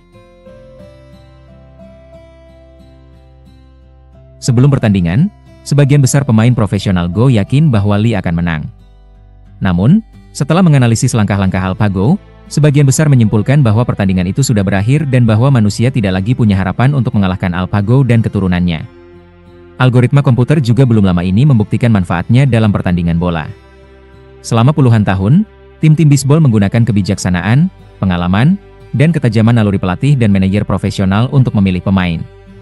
Pemain terbaik mendapat jutaan dolar, dan cukup biasa tim-tim kaya rebutan golongan istimewa itu, sedangkan tim-tim miskin harus puas dengan remah-remahnya. Pada tahun 2002, Billy Beane, manajer tim beranggaran Mini Oakland Athletics, memutuskan untuk mengalahkan sistem itu. Dia mengandalkan sebuah algoritma komputer rahasia yang dikembangkan oleh beberapa ekonom dan ahli komputer untuk menciptakan tim juara dari para pemain yang oleh para manajer manusia terlalu diunggulkan atau dipandang sebelah mata. Kalangan tua mencium gelagat bahwa algoritma Beane sudah melanggar kehormatan suci bisbol.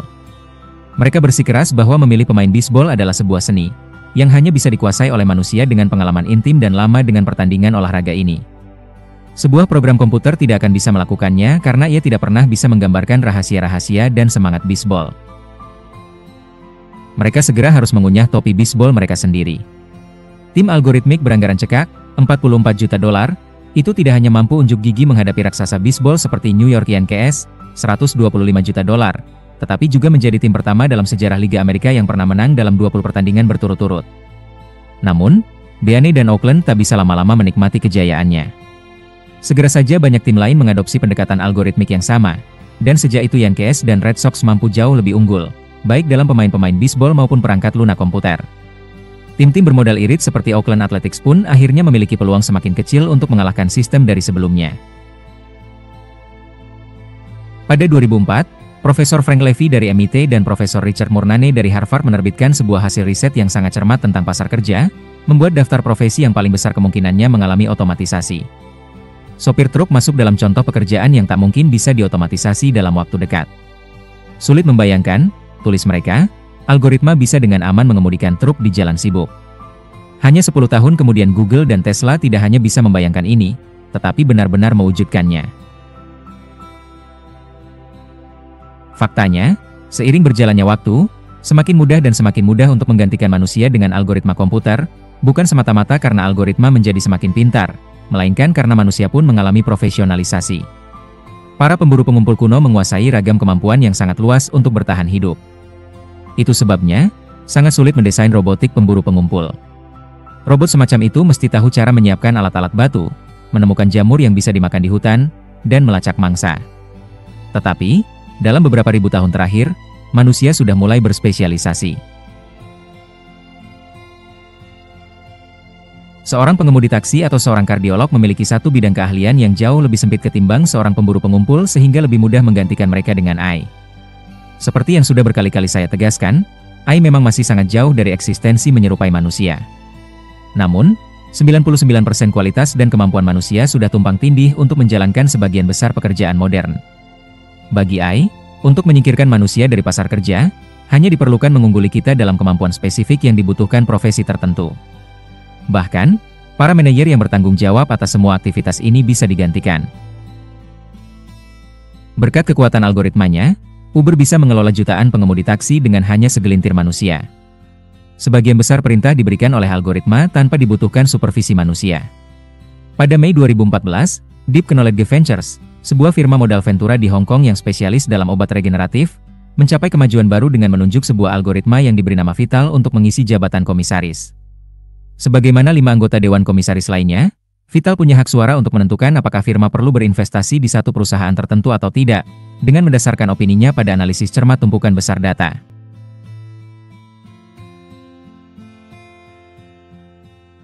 Dari rekaman hasil kerja Vital sejauh ini, tampaknya algoritma itu sudah menunjuk paling tidak satu wakil manajerial, nepotisme. Algoritma itu merekomendasikan investasi di perusahaan yang memberi algoritma otoritas lebih banyak. Misalnya, dengan restu Vital, Deep Knowledge Ventures belum lama ini berinvestasi di Pathway Pharmaceuticals, yang mempekerjakan algoritma bernama Oncofinder untuk menyeleksi dan memberi peringkat terapi-terapi kanker yang sudah dipersonalisasi. Seiring penggusuran manusia oleh algoritma dari pasar kerja, kekayaan dan kekuasaan bisa menjadi terkonsentrasi di tangan para elit yang jumlahnya sangat sedikit, yang memiliki algoritma-algoritma canggih sehingga menciptakan kesenjangan sosial dan politik. Kini, jutaan pengemudi taksi, pengemudi bus, dan pengemudi truk punya pengaruh ekonomi dan politik, masing-masing menguasai pangsa mungil pasar transportasi. Jika kepentingan kolektif mereka terancam, mereka bisa bersatu melakukan mogok, boikot, dan menciptakan blok-blok pemilih yang kuat. Meskipun demikian, ketika jutaan manusia pengemudi digantikan oleh satu algoritma tunggal, seluruh kekayaan dan kekuasaan itu akan didesak oleh korporasi yang memiliki algoritma, dan oleh segelintir miliuner yang memiliki korporasi. Kemungkinan lain, algoritma itu sendiri yang menjadi pemilik. Hukum manusia sudah mengakui entitas intersubjektif seperti korporasi dan negara sebagai person legal. Meskipun Toyota atau Argentina tidak punya tubuh dan pikiran, mereka tunduk pada hukum internasional, mereka bisa memiliki tanah, juga uang, dan mereka bisa menggugat serta bisa digugat di pengadilan. Kita mungkin akan segera memberi status serupa pada algoritma. Maka, sebuah algoritma bisa memiliki sebuah imperium transportasi atau firma modal Ventura, tanpa harus mematuhi kehendak tuan manusia manapun. Jika algoritma membuat keputusan yang tepat, ia bisa mengakumulasi kekayaan, yang kemudian bisa diinvestasikan di tempat yang dianggapnya cocok, mungkin membeli rumah Anda dan menjadi tuan tanah Anda. Jika Anda melanggar hak-hak legal algoritma, katakanlah, dengan tidak membayar sewa, algoritma bisa menyewa pengacara dan menggugat Anda ke pengadilan. Jika algoritma semacam itu secara konsisten mampu mengungguli manusia kapitalis, kita akhirnya akan melihat satu golongan algoritma kelas atas yang memiliki sebagian besar dari planet kita. Ini mungkin terdengar mustahil, tetapi sebelum menepis ide itu, ingat bahwa sebagian besar planet kita secara legal sudah dimiliki oleh entitas-entitas intersubjektif non-manusia, yakni negara dan korporasi. Malah, 5.000 tahun lalu, banyak bagian dari Sumeria dimiliki oleh dewa-dewa imajiner seperti Enki dan Inanna. Jika para dewa bisa memiliki tanah dan mempekerjakan orang, mengapa algoritma tidak? Jadi, apa yang akan dilakukan orang? Seni sering dikatakan memberi kita suaka tertinggi dan unik milik manusia. Dalam sebuah dunia di mana komputer telah menggantikan dokter, pengemudi, guru, dan bahkan tuan tanah, apakah setiap orang akan menjadi seniman? Meskipun demikian, sulit untuk melihat mengapa kreasi artistik akan selamat dari algoritma. Mengapa kita begitu yakin bahwa komputer tidak akan pernah mampu mendongkel kita dalam urusan komposisi musik?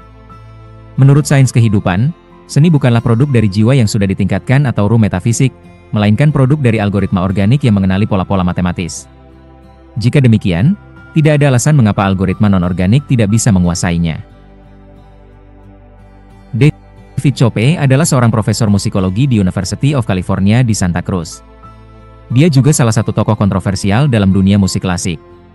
Chopin sudah menulis program komputer yang bisa mengubah konserto, chorale, simfoni, dan opera.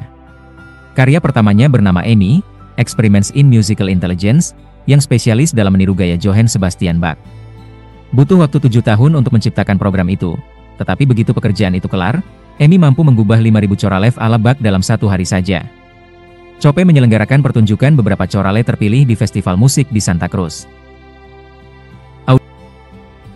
Audiens yang antusias memuji pertunjukan yang menggemparkan itu, dan menjelaskan dengan gembira betapa musik itu sangat menyentuh hati. Mereka tidak tahu bahwa komposisi itu diciptakan oleh EMI, bukan oleh Bach, dan ketika hal itu diungkapkan, sebagian bereaksi dalam hening, sedangkan yang lain berteriak marah. EMI terus berimprovisasi, dan belajar meniru Beethoven, Chopin, Rachmaninoff, dan Stravinsky. Chopin mendapatkan kontra untuk EMI dan album pertamanya, Classical Music Composed by Computer, terjual laris manis. Publisitas mengundang santernya sikap permusuhan dari kalangan pencinta musik klasik. Profesor Steve Larson dari University of Oregon mengirim surat tantangan kepada Chopin untuk adu musik. Larson mengajukan beberapa pianis profesional memainkan 3 lagu satu demi satu, masing-masing karya Bach, karya EMI, dan karya Larson sendiri. Lalu, audiens diminta memberi suara siapa menggubah lagu yang mana. Larson yakin bahwa orang akan dengan mudah membedakan antara komposisi-komposisi karya manusia bernyawa dan artefak tanpa nyawa dari mesin. Chopin menerima tantangan itu. Pada hari yang ditetapkan, ratusan dosen, mahasiswa, dan penggemar musik berkumpul di gedung konser University of Oregon. Pada akhir pertunjukan, pemungutan suara dilakukan. Hasilnya, audiens mengira bahwa karya EMI adalah karya asli Bach, bahwa karya Bach dibuat oleh Larson, dan bahwa karya Larson diproduksi oleh komputer.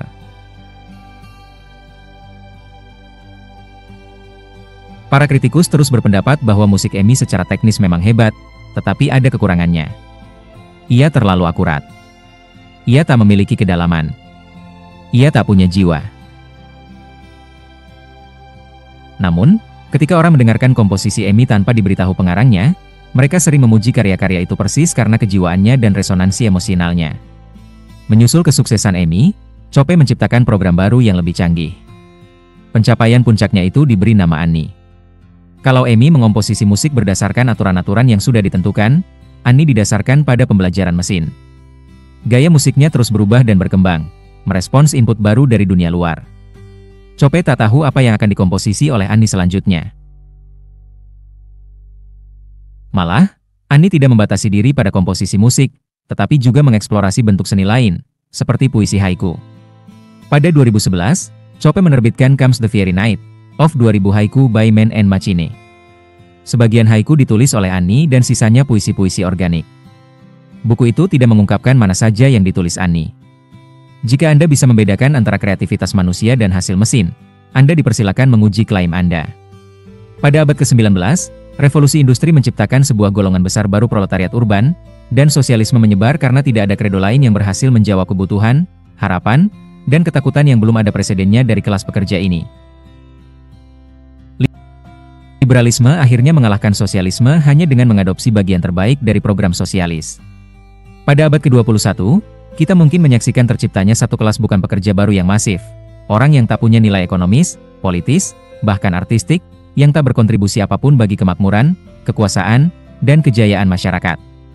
Kelas tak berguna, ini bukan hanya tidak punya pekerjaan, melainkan juga tidak bisa dipekerjakan. Pada September 2013, dua peneliti Oxford, Carl Benedict Frey dan Michael A. Osborne, menerbitkan The Future of Employment, yang di dalamnya mereka menyurvei kemungkinan beragam profesi yang akan diambil alih oleh algoritma komputer dalam 20 tahun mendatang. Algoritma yang dikembangkan oleh Frey dan Osborne untuk melakukan kalkulasi-kalkulasi itu mengestimasi bahwa 47% pekerjaan di Amerika Serikat berada pada risiko tinggi. Misalnya, ada 99% kemungkinan bahwa pada tahun 2033 telemarketer dan agen asuransi manusia akan kehilangan pekerjaan, diambil alih oleh algoritma. Ada probabilitas 98% bahwa hal yang sama akan terjadi pada wasit olahraga, 97% menimpa kasir, dan 96% chef. Pelayan restoran 94%. Asisten paralegal 94%. Pemandu wisata 91%. Pemanggang roti 89%. Pengemudi truk 89%. Buruh konstruksi 88%. Asisten dokter hewan 86%. Penjaga keamanan 84%. Pelaut 83%. Pelayan bar 77%. Arsiparis 76%. Tukang kayu 72%. Penjaga pantai 67%. Dan seterusnya. Tentu saja ada pekerjaan-pekerjaan yang selamat. Kemungkinan bahwa algoritma komputer akan menggantikan arkeolog pada tahun 2033 hanya 0,7% karena pekerjaan mereka membutuhkan jenis-jenis canggih pengenalan pola, dan tidak menghasilkan keuntungan besar. Karena itu, tidak mungkin korporasi atau pemerintah akan melakukan investasi yang diperlukan untuk mengotomatisasi arkeologi dalam 20 tahun ke depan. Tentu saja, pada tahun 2033 banyak profesi baru yang mungkin muncul, misalnya, para perancang dunia virtual. Namun, profesi semacam itu mungkin akan membutuhkan kreativitas dan fleksibilitas lebih tinggi ketimbang pekerjaan serupa yang umum saat ini, dan belum jelas apakah kasir dan agen asuransi berusia 40 tahun mampu memperbarui diri menjadi calon-calon desainer dunia virtual. Coba bayangkan sebuah dunia virtual yang diciptakan oleh agen asuransi. Dan, sekalipun mereka melakukannya, apakah laju kemajuannya bisa mencapai, misalnya, dalam satu dekade mereka bisa memperbarui diri lagi? Lagi pula, algoritma mungkin akan mengungguli manusia dalam merancang dunia virtual juga. Masalah krusialnya bukan menciptakan pekerjaan baru. Masalah krusialnya adalah menciptakan pekerjaan baru yang manusia bisa lebih unggul dalam melakukannya ketimbang algoritma. Karena kita tidak tahu bakal seperti apa pasar kerja pada 2030 atau 2040, kita pun hari ini tidak tahu apa yang harus diajarkan kepada anak-anak kita. Sebagian besar dari apa yang saat ini dipelajari di sekolah mungkin akan tidak relevan pada saat mereka berusia 40 tahun. Secara tradisional, kehidupan terbagi menjadi dua bagian utama. Periode belajar diikuti periode bekerja. Sangat segera, model tradisional ini akan menjadi benar-benar usang, dan satu-satunya cara manusia bisa bertahan dalam permainan ini adalah terus belajar sepanjang hidup, dan terus memperbarui diri berulang-ulang. Banyak, kalau bukan sebagian besar, manusia mungkin tidak mampu melakukan hal itu. Bonanza teknologi yang akan muncul mungkin membuat pantas menghidupi dan menopang masa tak berguna ini sekalipun tak ada usaha apapun dari pihak mereka. Namun, apa yang akan membuat mereka tetap sibuk dan bahagia? Orang harus melakukan sesuatu atau mereka akan menjadi gila? Apa yang akan mereka lakukan sepanjang hari? Satu jawabannya mungkin obat bius dan game komputer. Orang tak berguna mungkin menghabiskan waktu semakin banyak dalam dunia virtual 3D, yang akan lebih banyak memberi mereka kesenangan dan keterlibatan emosional ketimbang realitas di luar yang membosankan. Namun, Perkembangan semacam itu akan menjadi pukulan moral bagi keyakinan liberal pada kesakralan hidup manusia dan pengalaman manusia. Apanya lagi yang sakral dari manusia-manusia tak berguna yang menghabiskan hari mereka memamah pengalaman artifisial di negeri lala? Sebagian ahli dan pemikir, seperti Nick Bostrom, memperingatkan bahwa populasi manusia tidak mungkin menderita dari degradasi semacam ini karena begitu kecerdasan artifisial melampaui kecerdasan manusia, yang terjadi hanyalah manusia musnah. AI kemungkinan akan memusnahkannya entah karena takut umat manusia melawannya dan berusaha mencabut colokannya, atau karena mengejar suatu tujuan yang belum bisa dibayangkan. Sebab, akan benar-benar sulit bagi manusia untuk mengendalikan motivasi sebuah sistem yang lebih pintar dari mereka sendiri. Bahkan, pemrograman sistem dengan tujuan yang tampak jinak bisa berbalik arah menjadi mengerikan. Satu skenario yang populer membayangkan sebuah korporasi merancang kecerdasan super pertama dan mengujinya, misalnya, untuk menghitung pi, titik. Sebelum ada orang menyadari apa yang sedang terjadi, AI sudah mengambil alih planet, mengeliminasi ras manusia, melancarkan kampanye penaklukan ke ujung-ujung galaksi, dan mentransformasi seluruh alam semesta yang sudah diketahui menjadi sebuah superkomputer raksasa yang mampu mengalkulasi pi bermiliar-miliar tahun lebih akurat. Lagi pula, memang inilah misi keilahian yang diberikan oleh penciptanya. Sebuah probabilitas 87%. Pada awal bab ini, kita mengidentifikasi beberapa ancaman praktis bagi liberalisme. Yang pertama adalah bahwa manusia mungkin menjadi tak berguna secara militer dan ekonomi. Tentu saja ini hanya kemungkinan, bukan risalah. Kesulitan teknis atau penolakan politis mungkin memperlambat invasi algoritmik atas pasar kerja. Atau kalau tidak, karena banyak dari pikiran manusia masih menjadi teritori yang belum terpetakan, kita benar-benar tidak tahu apa bakat tersembunyi yang mungkin bisa ditemukan manusia pada diri mereka sendiri, dan apa pekerjaan baru yang mungkin mereka ciptakan untuk menggantikan pekerjaan-pekerjaan lain yang hilang. Namun, itu tidak cukup untuk menyelamatkan liberalisme. Sebab, liberalisme percaya tidak hanya pada nilai makhluk manusia, ia juga percaya pada individualisme. Ancaman kedua yang mengadang liberalisme adalah bahwa meskipun mungkin sistem masih akan membutuhkan manusia pada masa depan, yang dibutuhkan tidak mungkin individu-individu. Manusia akan terus mengomposisi musik, mengajar fisika, menginvestasikan uang, tetapi sistem akan memahami manusia lebih baik daripada manusia itu sendiri dan akan membuat keputusan paling penting berpihak pada sistem. Karena itu, sistem akan menghilangkan otoritas dan kemerdekaan individu-individu. Keyakinan liberal pada individualisme didasarkan pada 3 asumsi penting yang sudah kita bahas sebelumnya. 1. Saya adalah individual, yakni saya memiliki esensi tunggal yang tak bisa dibagi menjadi bagian-bagian atau sub-subsistem. Benar, inti batin ini dibalut banyak lapisan luar. Namun, saya melakukan upaya untuk mengupas kulit-kulit luar ini, saya akan menemukan di dasar diri saya sendiri satu suara batin tunggal yang jelas, yang merupakan diri saya yang autentik. 2. Diri saya yang autentik adalah bebas sepenuhnya. 3. Dari 2 asumsi di atas saya bisa tahu hal-hal tentang diri saya yang tidak bisa ditemukan oleh orang lain. Sebab, hanya saya yang memiliki akses pada ruang dalam kebebasan saya, dan hanya saya yang bisa mendengar bisikan-bisikan dari diri saya yang autentik. Inilah kenapa liberalisme memberi individu otoritas yang begitu besar. Saya tidak bisa mempercayai orang lain untuk membuat keputusan-keputusan bagi saya karena tidak ada orang lain yang tahu siapa sesungguhnya saya, bagaimana perasaan saya, dan apa yang saya inginkan. Inilah alasan mengapa pemilih yang paling tahu, mengapa pelanggan selalu benar, dan mengapa keindahan ada pada mata penonton. Namun, sains-sains kehidupan menantang ketiga asumsi itu. Menurut sains kehidupan, 1. Organisme adalah algoritma, dan manusia bukanlah individual, mereka adalah dividual. Yakni, manusia merupakan susunan dari banyak algoritma berbeda yang tak punya satu suara batin tunggal atau diri tunggal. 2. Algoritma itu membuat manusia tidak bebas. Mereka dibentuk oleh gen-gen dan tekanan-tekanan lingkungan, dan mengambil keputusan secara deterministik maupun acak, tetapi tidak bebas. 3. Maka, sebuah algoritma eksternal secara teoretis bisa tahu lebih baik tentang saya ketimbang yang pernah bisa saya ketahui tentang diri saya sendiri. Sebuah algoritma yang memantau setiap sistem pembentuk tubuh dan otak saya akan bisa tahu dengan tepat siapa saya, bagaimana perasaan saya, dan apa yang saya inginkan. Begitu dikembangkan, algoritma semacam itu bisa menggantikan pemilih, pelanggan, dan penonton. Kemudian, algoritma akan menjadi yang paling tahu, algoritma selalu benar, dan keindahan ada dalam kalkulasi algoritma. Pada abad ke-19 dan ke-20, bagaimanapun, keyakinan pada individualisme memiliki makna praktis yang baik karena tidak ada algoritma-algoritma eksternal yang bisa benar-benar memantau saya secara efektif. Negara dan pasar mungkin benar-benar ingin bisa melakukan itu, tetapi mereka tak punya teknologi yang dibutuhkan. KGB dan FBI hanya punya pemahaman samar tentang biokimia, gen, dan otak saya. Dan sekalipun agen-agen mereka menyadap setiap komunikasi telepon yang saya lakukan dan merekam setiap pertemuan saya dengan orang di jalan, mereka tidak punya kemampuan komputasi untuk menganalisis semua data itu. Akibatnya, mengingat kondisi-kondisi teknologis abad ke-20, pendapat kaum liberal benar bahwa tak ada orang lain yang tahu saya lebih baik dari yang saya tahu tentang diri saya sendiri. Karena itu, manusia memiliki alasan yang sangat bagus untuk memandang diri sebagai satu sistem otonom dan mengikuti suara batin mereka sendiri, bukan perintah-perintah saudara tua. Tetapi, teknologi abad ke-21 memungkinkan algoritma eksternal meretas kemanusiaan dan mengenal saya jauh lebih baik dari yang saya tahu tentang diri saya sendiri. Begitu ini terjadi, keyakinan pada individualisme runtuh dan otoritas beralih dari manusia-manusia individual ke jaringan algoritma.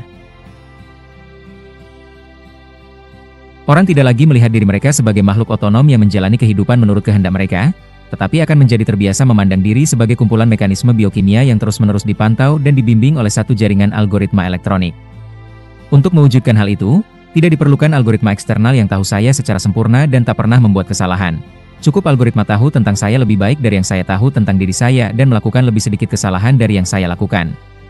Maka, akan masuk akal untuk mempercayakan lebih banyak keputusan dan pilihan hidup pada algoritma ini.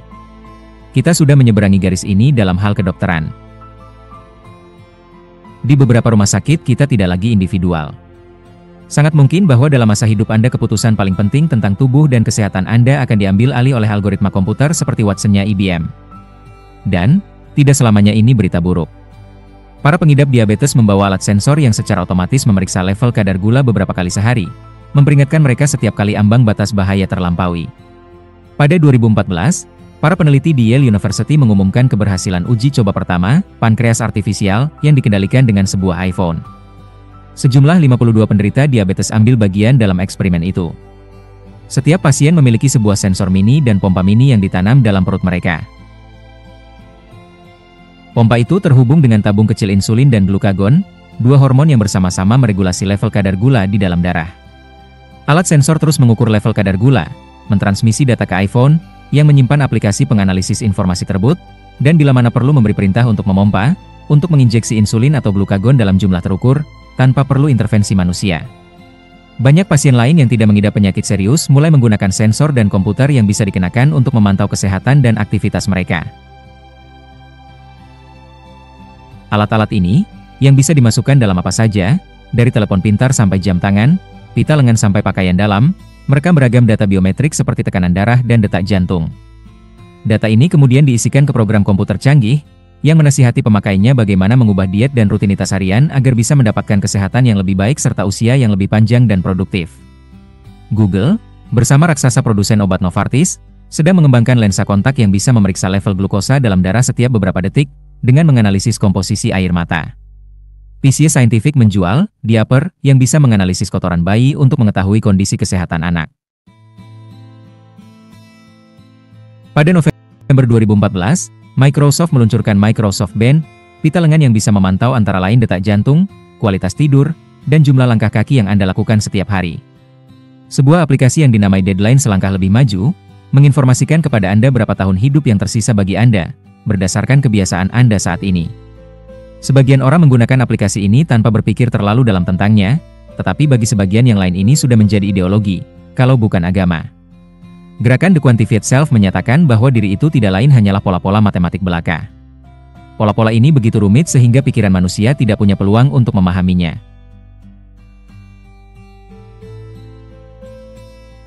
Jadi, jika Anda ingin mematuhi adagium lama dan mengetahui diri Anda sendiri, Anda tidak boleh menyia-nyiakan waktu dalam filsafat, meditasi, atau psikoanalisis, tetapi Anda harus secara sistematis mengumpulkan data biometrik dan membiarkan algoritma menganalisisnya untuk Anda dan memberitahu siapa Anda dan apa yang harus Anda lakukan. Moto gerakan ini adalah pengetahuan tentang diri dalam angka-angka. Pada 2000, penyanyi Israel, Shlomi Shawan, menguasai bursa lagu lokal dengan lagunya Arik. Lagu itu tentang seorang lelaki yang terobsesi tentang pria yang menjadi pacar mantan kekasihnya, yang bernama Arik. Pria itu ingin tahu siapa yang lebih bagus di tempat tidur, dia atau Arik? Si perempuan mengelak pertanyaan itu, dengan berkata keduanya berbeda. Si lelaki dalam lagu itu tak puas dan menuntut, bicaralah dengan angka, hai cewek. Yah, Persis untuk lelaki seperti itulah sebuah perusahaan bernama Bedpost menjual pita lengan biometrik yang bisa Anda kenakan saat melakukan hubungan seks. Pita itu mengumpulkan data seperti detak jantung, level keringat, durasi hubungan seks, durasi orgasme, dan jumlah kalori yang Anda bakar. Data itu dimasukkan ke dalam komputer yang menganalisis informasi tersebut dan memeringkat kinerja Anda secara tepat dengan angka-angka. Tak ada lagi orgasme palsu dan, bagaimana dengan Anda? Orang-orang yang mengalami sendiri melalui meditasi tanpa henti dari alat-alat semacam itu mungkin mulai melihat diri mereka lebih sebagai sistem biometrik ketimbang individu-individu. Dan keputusan-keputusan mereka akan semakin mencerminkan tuntutan-tuntutan yang saling bertentangan dari berbagai sistem. Katakanlah Anda memiliki 2 jam waktu luang dalam sepekan, dan tidak tahu pasti apakah menggunakan waktu luang itu untuk main catur atau tenis. Seorang teman mungkin bertanya, apa yang dikatakan hatimu? Yah, Anda menjawab, sejauh kata hatiku, jelas tenis lebih baik. Itu juga lebih baik untuk level kolesterol dan tekanan darahku. Namun, pemindai fMRI menunjukkan aku harus memperkuat bagian korteks prefrontal otakku.